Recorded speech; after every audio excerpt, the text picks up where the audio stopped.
Hi friends, आज हम लोग सीटेट साइंस 2015 में आए हुए क्वेश्चंस को यहाँ पर डिस्कस करेंगे। एंड ये जो डिस्कशन होगा इसे हम लोग एलिमिनेशन मेथड के थ्रू करेंगे। सो चलिए स्टार्ट करते हैं। देखते हैं यहाँ पे क्वेश्चन नंबर 61 से स्टार्ट है। उससे पहले मैथ का सेक्शन होता है एंड 61 से साइंस का यहाँ पे सेक्शन शुरू है।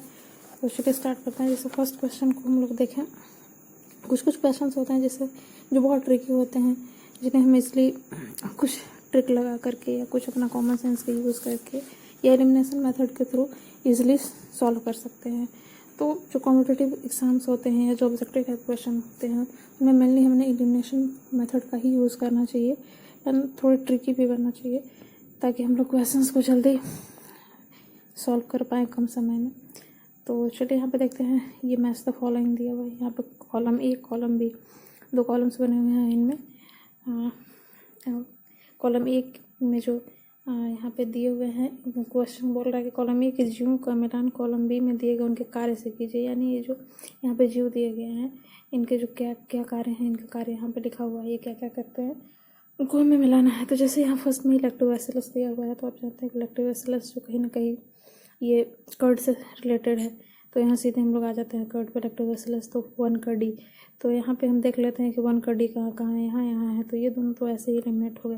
अच्छा, अब नेक्स्ट देख लेते हैं। तो प्रोटोजोआ, तो प्रोटोजोआ मलेरिया, ये हम लोग जानते हैं।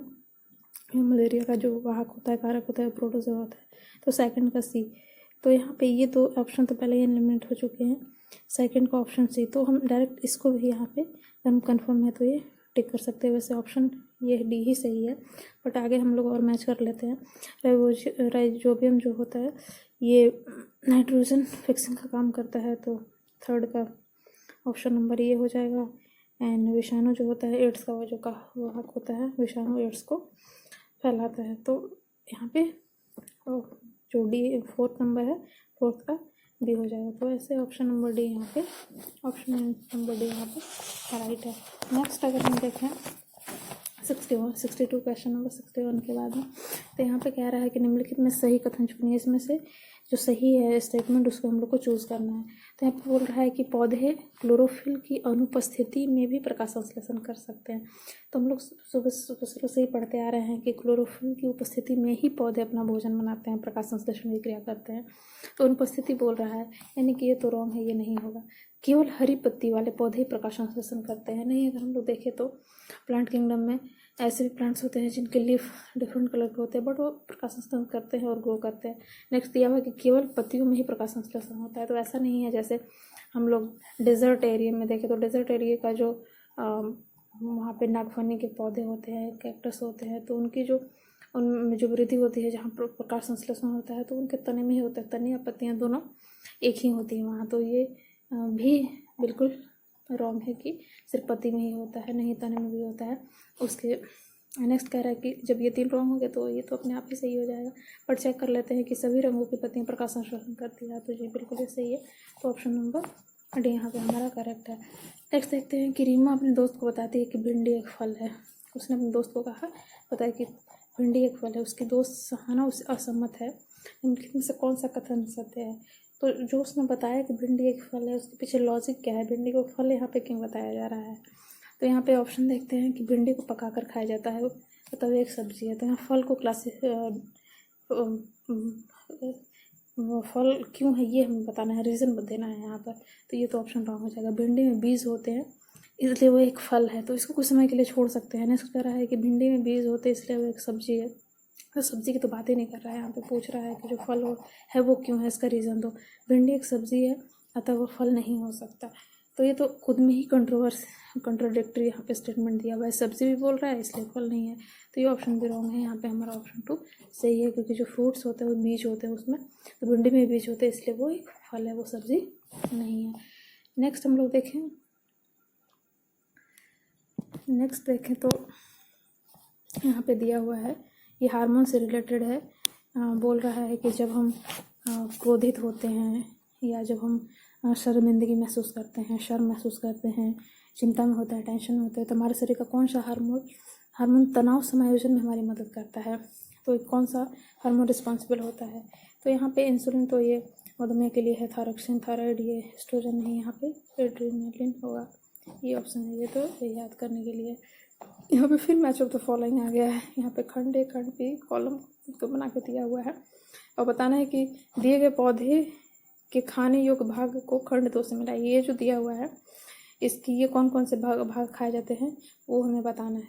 तो हम देखें जड़, तो जड़ किसका खाया जाता है? तो मूंगफली की तो जड़ नहीं खाते, सेव ये तो फ्रूट्स होता है, गन्ना नहीं, तो गाजर, गन्ना के तो हम लोग तना खाते हैं, तो गाजर का जो हम लोग हैं वो रूट खाते हैं। तो एक का जो होगा वो डी होगा। एक का देख लेते हैं डी कहाँ है, तो डी यहीं दिया है, तो हम चाहे तो डायरेक्ट भी इसको कर सकते हैं अगर हम कंफर्म है कि हाँ जड़ जो होता है वो गाजर का ही खाया जाता है। तो ये क्योंकि और कहीं डी दिख नहीं रहा है। वैसे चलिए हम लोग चेक कर लेते हैं। तना, तो गन्ने का तना खाते हैं, चलिए सेकंड का सी हो जाएगा। बीज मूंगफली का, एंड फल फ्रूट सेव है, तो ये बहुत ही ईजी था डी। तो हम लोग ऐसे ही अपने थोड़े कॉमन सेंस को यूज़ करके इन सब को कर सकते हैं।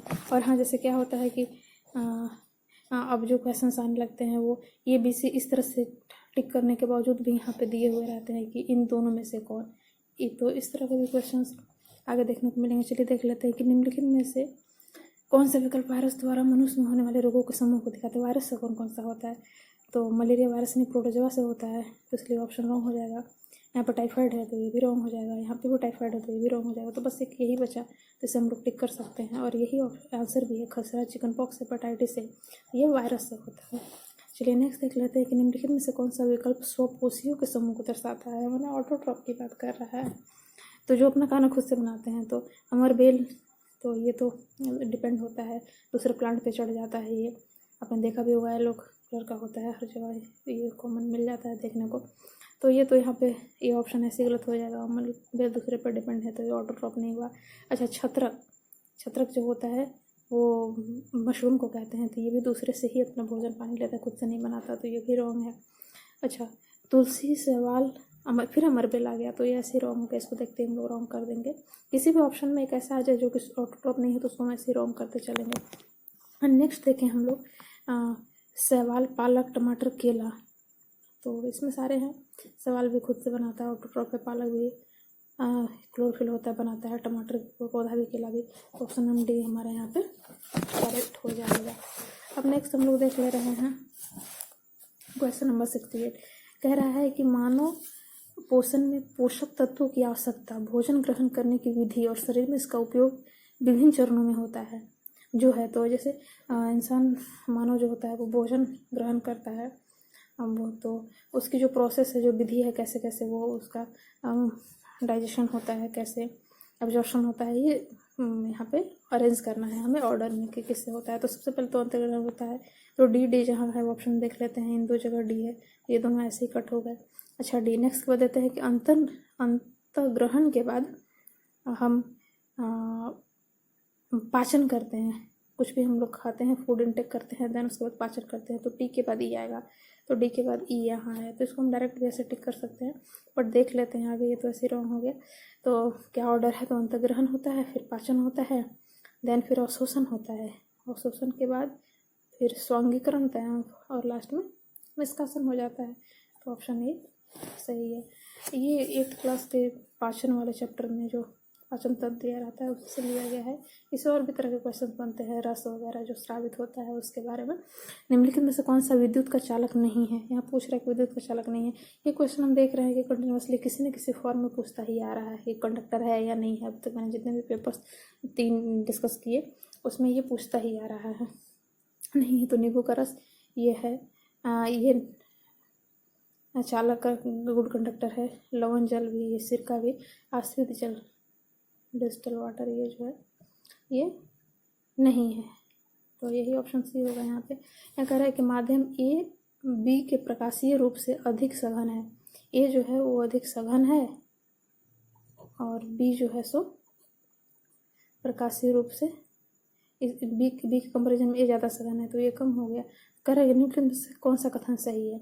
तो माध्यम ए की अपेक्षा माध्यम बी में प्रकाश की गति अधिक होगी, तो यहाँ पर डेंस कम है, यहाँ पर ये घना बहुत ज़्यादा घना है, तो यहाँ पे प्रकाश तो कम क्रॉस करेगी, उसके पार्टिकल स्लो मोशन में क्रॉस करेंगे और जल्दी विजिबल भी नहीं होंगे। बट यहाँ पे ये कम घना है, कम सघन है, तो यहाँ पे प्रकाश तेजी से होगा। तो यहाँ पे तो ऑप्शन यही सही हो जाएगा। बट आगे भी देख लेते हैं कि माध्यम ए और बी दोनों में ही प्रकाश समान गति से कभी नहीं करेगा, क्योंकि दोनों का डिफरेंट डिफरेंट प्रॉपर्टीज दिया हुआ है। तुलना नहीं की जा सकती, तुलना बिल्कुल की जा सकती है। एंड माध्यम बी की अपेक्षा माध्यम ए में प्रकाश की गति अधिक है। बी की अपेक्षा ए में अधिक, ए में नहीं अधिक होगी, बी में अधिक होगी, क्योंकि बी ज़्यादा डेंस है, ये कम है। तो ये भी रॉन्ग हो जाएगा। तो ऑप्शन ए यहाँ पे सही है। नेक्स्ट है कि हम वायुमंडल के भार से पिचकते नहीं हैं, क्योंकि वायुमंडल बाहर से भार लगाती है, हम लोग क्यों नहीं पिचक जाते हैं। तो ये पूछ रहा है कि हम कह रहा है कि हमारे शरीर के भीतर का दाब वायुमंडलीय दाब की अपेक्षा अधिक है, और यह बाहर से दाब को निरस्त कर देता है। तो भीतर का दाब अधिक नहीं, बाहर का अधिक नहीं है, ये रॉन्ग कह रहा है। हमारे शरीर के भीतर का दाब वायुमंडलीय दाब की अपेक्षा कम है, नहीं, कम भी नहीं है, ज़्यादा भी नहीं है। अगर निरस्त कर रहा है तो उसको बराबर होना पड़ता है। यहाँ पे कम ज़्यादा की बात कर रहा है। हमारे शरीर के भीतर का दाब वायुमंडलीय दाब के बराबर है, और यह बाहर के दाब को निरस्त कर देता है। बिल्कुल निरस्त तभी करेगा जब वो बराबर हो गया। यहाँ निरस्त कर रहा था, लेकिन ये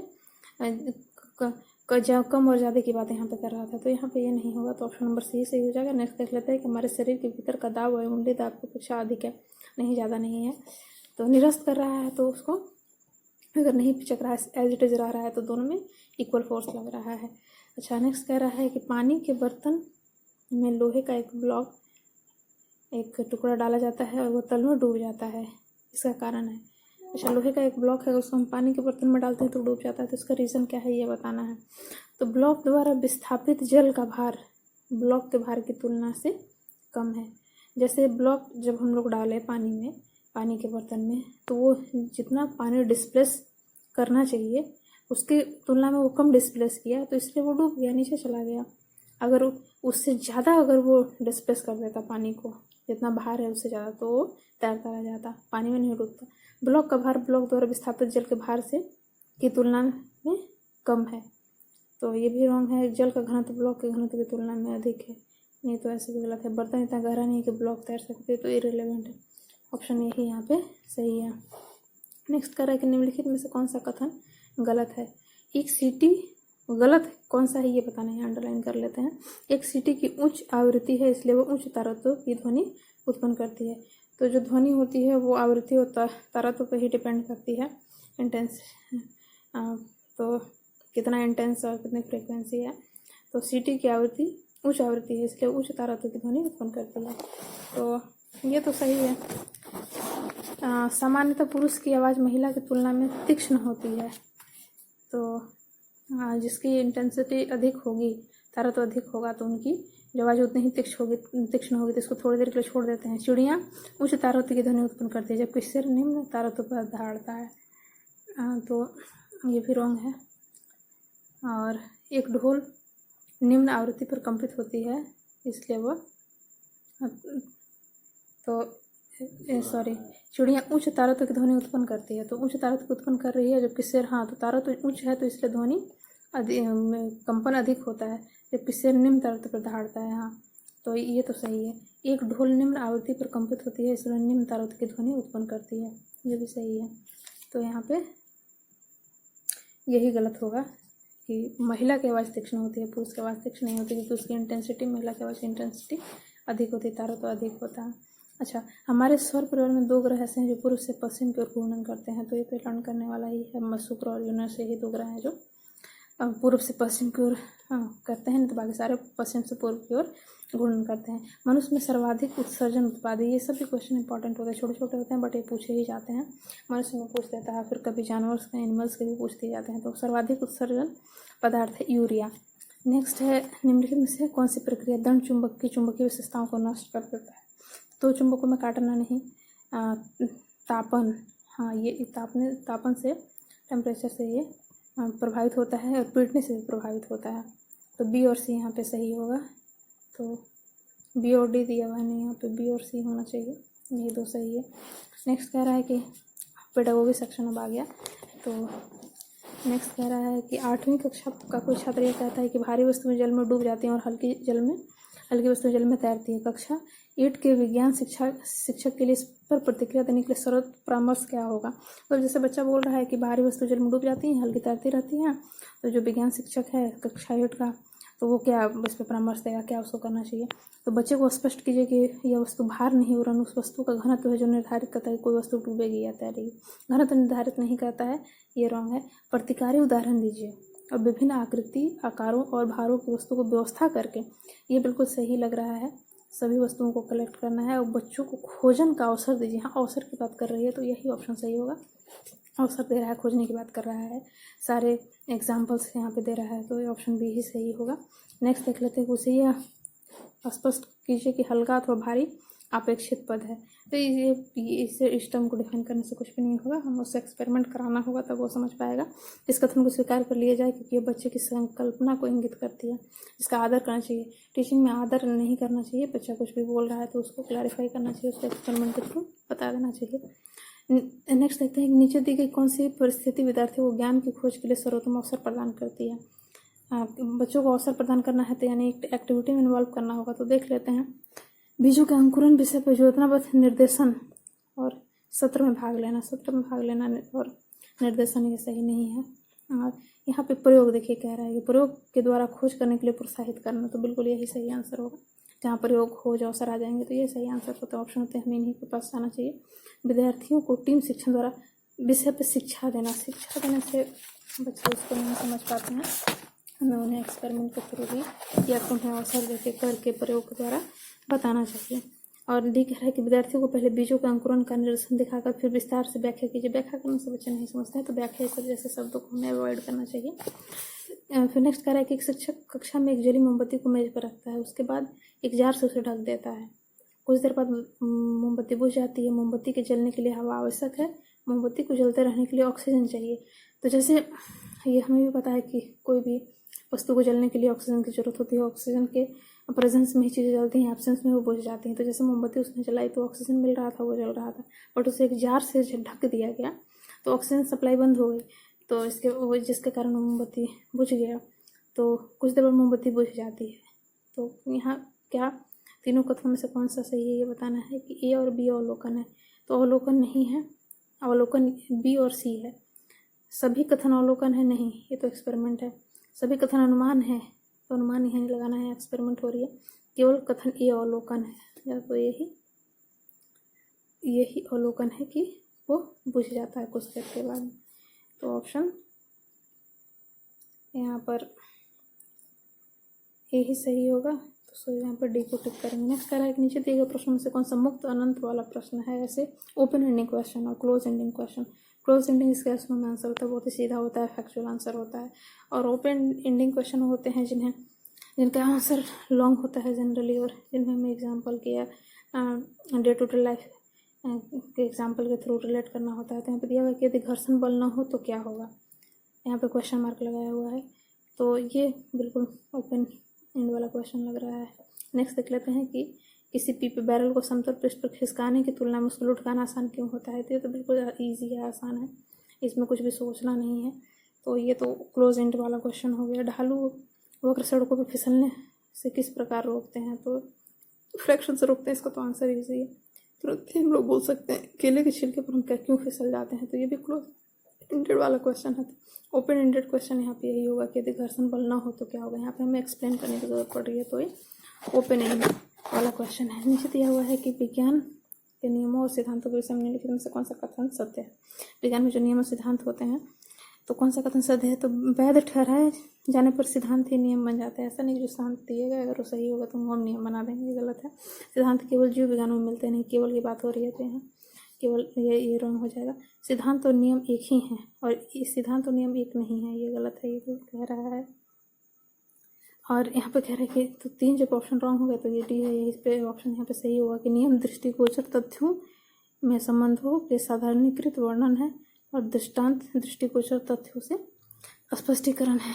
मतलब जो सिद्धांत होते हैं वो उन्हें विजुलाइज कर सकते हैं, वो विजुअल होते हैं और उन्हें क्लैरिफिकेशन भी दे देते हैं, तो वही नियम भी वही होते हैं। तो ये यहाँ पे ऑप्शन डी सही हुआ, इसके साथ हम लोग जाएंगे। बाकी हमें ना बेस्ट ऑप्शन पे जाना होता है, तो नेक्स्ट देख लेते हैं कि कोई भी विज्ञान शिक्षिका अपने छात्रों का विभिन्न प्रक्रमण कौशलों में मूल्यांकन करना चाहती है। छात्रों के विभिन्न प्रक्रमण कौशलों का मूल्यांकन करने के लिए कौन सा साधन सर्वाधिक उपयुक्त है? क्या प्रश्नावली नहीं, कागज पेंसिल परीक्षण, इससे भी नहीं उनके स्किल्स का पता चलेगा। साक्षात्कार सिर्फ उनसे क्वेश्चन आंसर कर लेने से, उनका इंटरव्यू लेने से, पोर्टफोलियो बनाने से भी नहीं होगा। परीक्षण सूची, तो ये बिल्कुल सही होगा, ऑप्शन भी यहाँ पे सही होगा। निम्नलिखित में से विज्ञान शिक्षण का कौन सा लक्ष्य उच्च प्राथमिक स्तर पर नहीं होना चाहिए? उच्च प्राथमिक स्तर पर नहीं होना चाहिए। यहाँ ये दो चीज़ें ध्यान रखनी है। जिज्ञासा, पोषण और वैज्ञानिक स्वभाव का विकास, तो ये तो जरूरी है उच्च प्राथमिक स्तर पर। मूल्यों को आत्मसात करना, ये भी ज़रूरी है। विज्ञान के तथ्यों को सीखने वालों को प्रस्तुत करना, विज्ञान के तथ्यों को सीखने वालों को प्रस्तुत करना। अगर कोई सीख रहा है तो उसको अपने विज्ञान के जो तथ्य हैं, फैक्ट हैं, उनके सामने रखना, तो ये उसका लक्ष्य नहीं है। विज्ञान शिक्षा को सीखने वाले के प्रतिदिन के अनुभव से संबंधित करना, तो डे टू डे लाइफ से रिलेट करना, तो ये भी सही है। तो यहाँ पे यही ऑप्शन रॉन्ग होगा, सो इसलिए हमारा ऑप्शन सी सही होगा। कह रहा है कि शिक्षक द्वारा कक्षा 6 के बच्चों को पानी बचाओ विषय पर अधिक गम को किस प्रकार सार्थक बनाया जा सकता है? अगर हमें 6 क्लास के बच्चों को पानी बचाओ पे सिखाना है कि कैसे उसको पानी की वैल्यू बतानी है, पानी का महत्व बताना है, तो उनका अधिगम कराना, उन्हें सिखाना है, तो क्या करेंगे? निबंध लिखवाते नहीं, निबंध से बच्चे नहीं सीखेंगे उसके इंपॉर्टेंस को। बच्चों को पानी की खपत पर अपने मोहल्ले के लोगों का साक्षात्कार तथा जल जांच करवा कर, हाँ अगर वो मोहल्ले में घूमेंगे तो लोग उन्हें पता चलेगा कि कितने लोगों के घर में पानी है, नल है, नहीं है, लोग दूर दूर से जा कर के पानी लाते हैं, और पानी की क्या इंपॉर्टेंस है पानी, तो ये सही रहेगा, यही सही है। चलिए नेक्स्ट देख लेते हैं कि पहली प्रतियोगिता कराकर हम इंपॉर्टेंस नहीं समझा सकते। उन्हें अवसर देना है, प्रैक्टिकल कराना है, प्रयोग देना है, तो वो खुद से करेंगे तो वो सीखेंगे, तो ये फील्ड वर्क है, तो यही सही होगा। पोस्टर बनवा कर नहीं, ये भी रॉन्ग होगा। नेक्स्ट कह रहा है कि कक्षा 6 के विद्यार्थी को पाचन पर पढ़ाने से पहले, पाचन जो चैप्टर टॉपिक है उसको पढ़ाने से पहले एक अध्यापक उन्हें मानव शरीर का एक रेखा चित्र देता है और उन्हें कहता है कि वे उन अंगों को चित्रित करें जिनसे होकर उनके विचार से भोजन और उनके खाने के बाद गुजरता है। इस प्रश्न के पूछने के लिए अध्यापक का क्या उद्देश्य हो सकता है? जैसे क्लास 6 के बच्चों को पढ़ाना है टीचर को, और उसने पाचन टॉपिक पढ़ाना है, और उसने मानव शरीर का एक रेखा चित्र दे दिया, एक वहाँ पे पिक्चर लगा दिया और बोला कि जो अंग इसमें है उन सबको चित्रित कीजिए, उन्हें देखिए खाना कैसे कैसे गुजरता है, गुजरने के बाद क्या होता है। तो वो क्या करना चाहता है, टीचर का जो उद्देश्य है, एम है, वो क्या है? तो पाचन तंत्र के बारे में विद्यार्थियों को की समझ को समझना और तदनुसार उनका श्रेणीकरण करना। नहीं, यहाँ पे श्रेणीकरण ये सब जो होते हैं ग्रेड, ये सब देना है, बिल्कुल रॉन्ग हो जाता है, ये रॉन्ग है। मानव शरीर और पाचन के बारे में विद्यार्थी के पूर्व विचारों की पड़ताल करना ताकि भावी शिखर अधिगम सत्र को तदनुसार नियोजित किया जा सके। अच्छा, इसको थोड़ी देर के लिए छोड़ते हैं। नेक्स्ट देखते हैं कि पता लगाने की किस विद्यार्थी ने पहले पाठ पढ़ा हुआ है। नहीं, ये फिर यहाँ श्रेणीकरण आ रहा है, तो रॉन्ग हो जाएगा ऐसे। सॉरी, विद्यार्थियों की रेखा चित्र बनाने की कला, रेखा चित्र की कला यानी परखना है, यहाँ पर साइंस पढ़ाया जा रहा है, तो ऑप्शन भी हमारा सही होगा। नेक्स्ट देख रहे हैं कि कक्षा 7 की एक अवधारणा, धुआं ऊपर क्यों उठता है। प्रभावशाली चर्चा के लिए एक विज्ञान शिक्षक को क्या करना चाहिए? जैसे धुआं ऊपर क्यों उठता है, इस पर हमें चर्चा करना है, तो इसके लिए शिक्षक को क्या करना चाहिए? तो चर्चा के दौरान कम प्रश्न पूछने चाहिए। तो प्रश्न कम पूछेंगे तो ऑब्वियसली बच्चे समझ नहीं पाएंगे, तो प्रश्न तो अधिक पूछने जाना चाहिए किसी भी कक्षा में। बच्चों को एक समान मंच देना चाहिए, बिल्कुल देना चाहिए। बच्चों की रुचि बनाए रखने के लिए उनकी प्रतिक्रियाओं को स्वीकारना चाहिए, प्रतिक्रियाओं को भी स्वीकारना चाहिए, ये भी बिल्कुल सही है। चर्चा के अंत में बच्चों के विचार का सारांश करते हुए आकलन करना चाहिए, तो यहाँ पे आकलन करना भी सही है। तो कम प्रश्न पूछने, यहाँ पे BCD है। अच्छा, फिर से देखते हैं कि चर्चा के दौरान कम प्रश्न पूछने चाहिए, तो कम नहीं पूछना चाहिए, अधिक से अधिक क्वेश्चन पूछना चाहिए, यही रॉन्ग होगा, सॉरी। तो यहाँ पे BC option, BC and D, ये D है, BCD ये तीनों सही है, सो यहाँ पे ऑप्शन ए राइट होगा। नेक्स्ट कह रहा है कि आपके पास 2 परखनली A और B है। हमारे पास 2 परखनली है, सपोज ये A है और ये परखनली B है।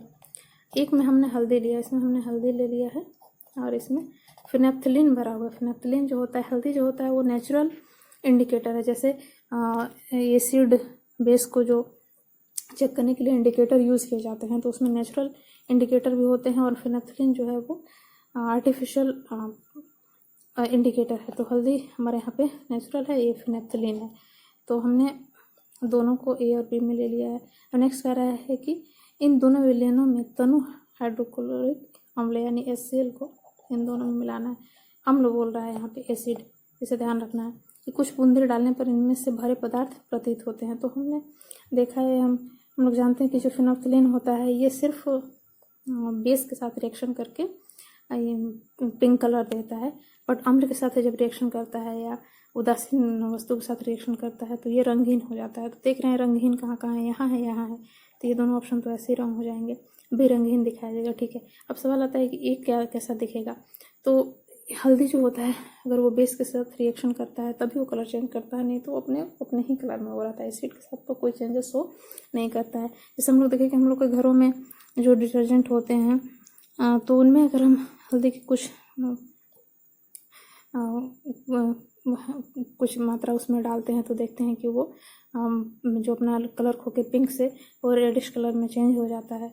तो वो बेस के साथ में होता है, क्योंकि वो बेसिक नेचर होता है। जो डिटर्जेंट होता है वो बेस होता है, तो जो हल्दी है वो बेस के साथ रिएक्शन करके कलर चेंज करता है, नहीं तो अम्ल के साथ वो पीला ही रहेगा। तो यहाँ पे रंगीन है, ठीक है, बट यहाँ पे लाल दिखाई देगा, ये गलत हो रहा है। लाल तब होगा जो बेस के साथ रिएक्शन करेगा। तो यहाँ पे ऑप्शन ए राइट है। नेक्स्ट देखते हैं कि नेता परखनली में सोडियम हाइड्रोक्साइड का ताज़ा विलयन तैयार करती है। उसमें एल्युमिनियम की पन्नी का एक छोटा सा टुकड़ा डालती है। अब माचिस की जलती हुई तीली परखनली के मुंह के पास लाती है। जैसे वो एक एक्सपेरिमेंट कर रही है, सोडियम हाइड्रोक्साइड का उसने सॉल्यूशन लिया हुआ है, उसमें एल्युमिनियम का एक टुकड़ा डाला और माचिस की तिल्ली जो है उसने जलाई और उसके बाद उसके पास लाती है। तो वो देखती है कि वो जो परखनली है वहाँ पे पॉप की आवाज़ साउंड सुनाई दे रही है। तो ये जो आवाज़ है वो क्या शो करती है, क्यों वो आवाज़ होती है। तो ये तो हमेशा हाइड्रोजन ही होगा जहाँ पॉप की ध्वनि आएगी। ये एक ट्रिकी भी है, इस तरह से इसको याद रख सकते कि जहाँ पॉप की ध्वनि सुनाई देगी तो वहाँ पे हाइड्रोजन गैस ही होगा। तो यहाँ पे ऑप्शन बी पे हम डायरेक्ट चले जाते हैं, सबको छोड़ देते हैं। नेक्स्ट देखते हैं कि जब जल तरल से गैसीय चरण में रूपांतरित हो जाता है। जैसे सपोज वाटर है, अगर ये लिक्विड से गैस में कन्वर्ट हो रहा है, H2O को हम लोग गैस में कन्वर्ट कर रहे हैं, चरण में रूपांतरित होगा, अगर कन्वर्ट होगा तब निम्नलिखित में से कौन सा एक बदलाव होगा। तो हमें क्या चेंजेस देखने को मिलेंगे। वाटर लिक्विड फॉर्म में होता है, बट जब ये चेंज होता है गैसियस फॉर्म में, गैस के फॉर्म में चेंज होता है, तो क्या होता है, ये हमें क्या चेंजेस आते हैं ये देखने को मिलता है। तो कणों की संरचना में बदलाव होता है। तो संरचना में बदलाव नहीं होता है, कण जैसे इसमें पैक्ट होते हैं वैसे ही इसमें भी कण तो सेम ही रहेंगे दोनों में। कणों की दूरी में बदलाव होता है, जैसे छोड़ सकते हैं थोड़ी देर के लिए। रंग में बदलाव होता है, ये रॉन्ग है। आकार में भी बदलाव नहीं होता है, उनकी दूरी में बदलाव होता है। जैसे कि हम लोग जानते हैं कि जो सॉलिड होते हैं, सपोज ये सॉलिड है, लिक्विड है, ये गैस है, तो जो सॉलिड के जो मॉलिक्यूल्स होते हैं बिल्कुल क्लोजली पैक्ड होते हैं, बिल्कुल पास पास होते हैं। लिक्विड के होते हैं वो थोड़े दूर होते हैं, एंड गैस के तो बहुत ही ज़्यादा दूर होते हैं। सो यहाँ पे इनकी दूरी में, डिस्टेंस में चेंजेस आएगा जब वो गैसियस फॉर्म में कन्वर्ट होगा। नेक्स्ट देख लेते हैं कि निम्नलिखित में से किस ईंधन का ऊष्मीय मान सबसे अधिक है। तो कैलोरीफिक वैल्यू किसकी सबसे अधिक है। तो ये तो नो डाउट हाइड्रोजन की होती है, और हाइड्रोजन जो है बहुत बड़ा सोर्स ऑफ फ्यूल है अगर ये, लेकिन ये यूज़ ही नहीं हो पा रहा है। वे से हम लोगों ने इसको बढ़ाना करने का हमारे पास कोई सुविधा ही नहीं है, तो हम लोग इसको यूज़ नहीं कर पा रहे हैं। बट सबसे ज़्यादा कैलोरीफिक वैल्यू उसमें मान जो है वो हाइड्रोजन का ही होता है। तो ये सब भी बट सबसे अधिक यही है। तो यही था आज का टोटल जो हमारा क्वेश्चन था। सो अब हम लोग नेक्स्ट वीडियो में मिलेंगे। तो चलिए, थैंक यू।